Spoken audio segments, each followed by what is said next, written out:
You're tuning into Black and White Sports on YouTube. The no-holds-barred truth on sports. The main event starts now. All right, Black and White Sports supporters, we're going to talk about Pat McAfee because since he arrived over at the mothership, a lot of us have been really wondering exactly how well this was going to work out for Pat McAfee on ESPN's actual network. Now, it's long been thought that one of the reasons why Pat McAfee's show became so popular is because people wanted an alternative to anything involved with Disney, and of course, Disney owns ESPN. That, and a lot of people have just thrown up their hands. They're like, cable bills are too high. Now streaming bills are too high. Places like Fubo are now $100. Well, hell, you might as well be back on Dish Network. You might as well be back on your cable service. Combine that with the fact that there was that big cable spectrum Disney kerfuckle, for lack of a better way of putting it. Right at the beginning of Pat McAfee's launch on ESPN, a lot of people thought, man, the ratings may not be very good. I did a video over on the other sports channel that talked about the fact that the ratings started out not so good for ESPN and Pat McAfee. Well, ESPN put out a press release yesterday, and they cited all these different things that were celebrating the Pat McAfee show and how many viewers it was getting. Now, to be honest with you, Pat McAfee's two most viral moments in the last month, one was probably him in the ring when The Rock showed up on WWE for the first time in 4 years. That got like hundreds of millions of views across the internet. And the other one is anytime Aaron Rodgers is on his show. Now, I don't even know at what point Aaron Rodgers airs as a segment besides it being on Tuesday. I don't know if he's actually on the ESPN show or if they're airing him on YouTube and ESPN Plus, because it gives Aaron the ability to say whatever he wants to say, like him dropping a hilarious and tasty nugget known as Mr. Pfizer in talking about Travis Kelce and Taylor Swift. So, when you dig into the Pat McAfee numbers, you find out, yes, he's still performing very well on YouTube. He's performing on streaming well, and his clips are doing well. But his performance on ESPN, the actual network, is something to be desired. Let's put it this way. There's something on the table they're still looking for, because his numbers on ESPN aren't great. And I think they thought they would be a lot better. I think they thought they would go up once the cable spectrum drama got resolved. They did not go up.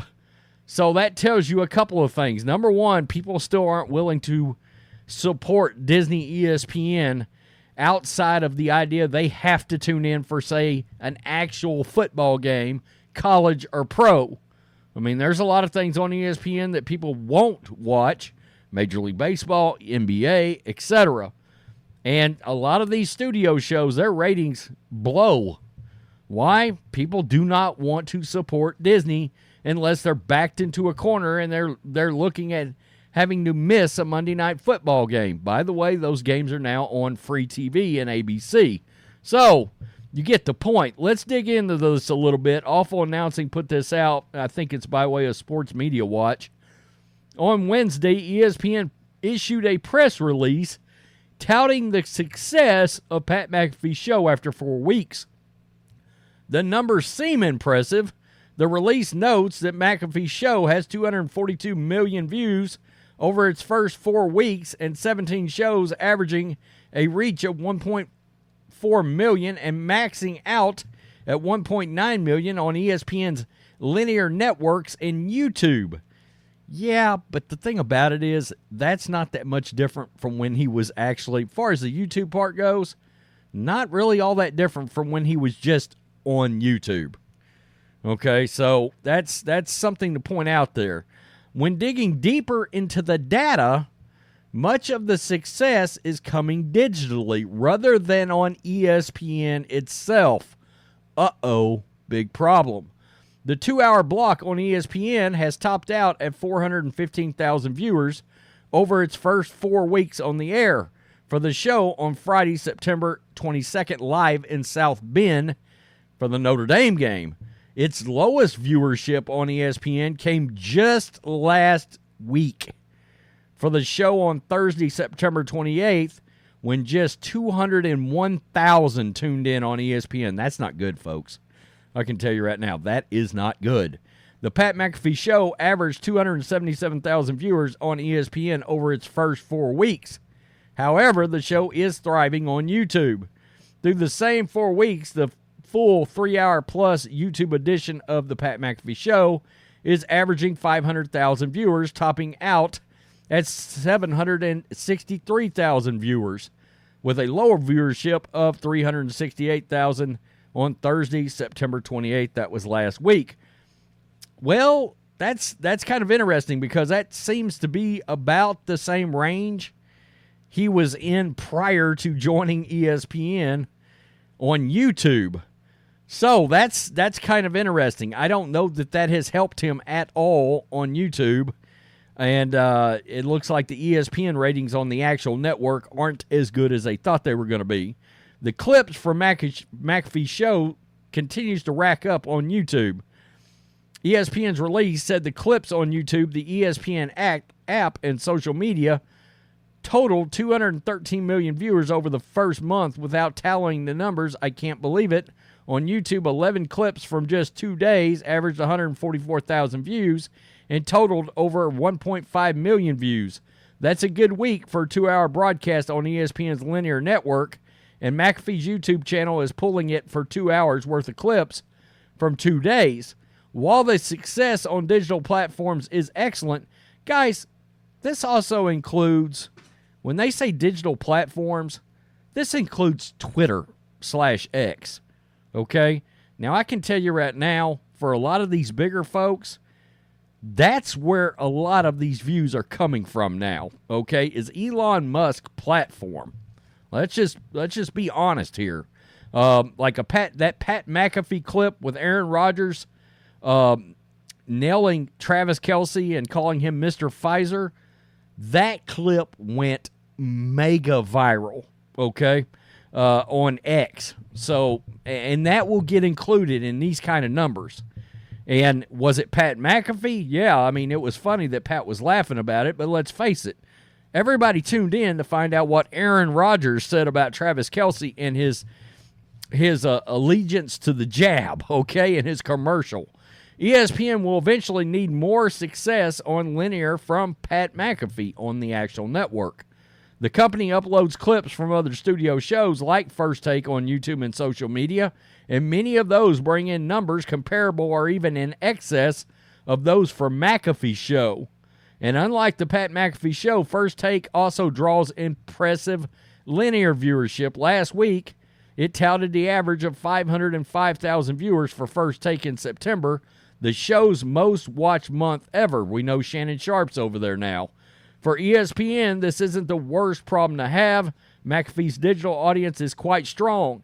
The linear viewership hasn't kept up or hit the heights that many may have expected, but we're talking about a small sample size, and as the football season rolls along, it seems likely the viewership will increase.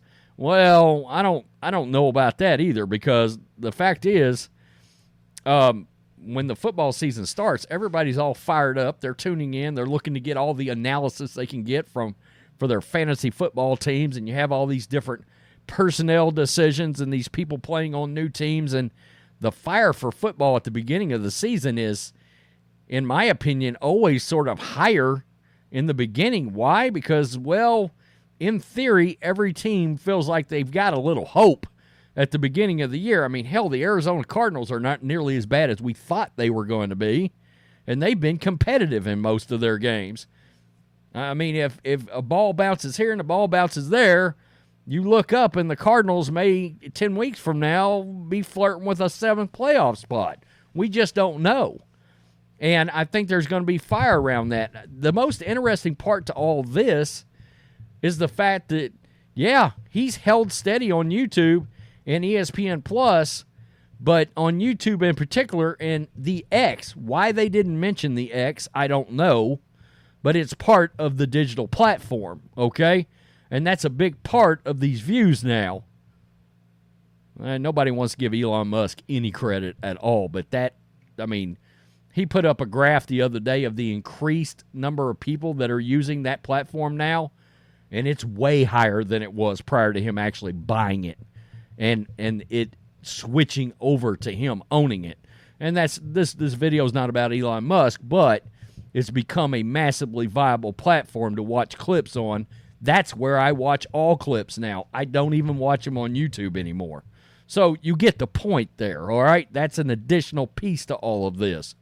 And Pat McAfee got that massive bump from the Rock thing, and that was a big damn deal. So it's interesting.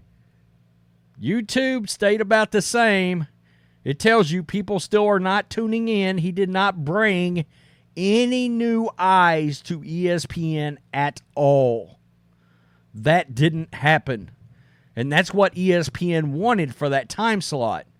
Oh, Pat McAfee's going to bring all of his fans over. No, he didn't. They stayed on YouTube because they didn't want to support Disney and adding to Disney's ratings. That is a real thing.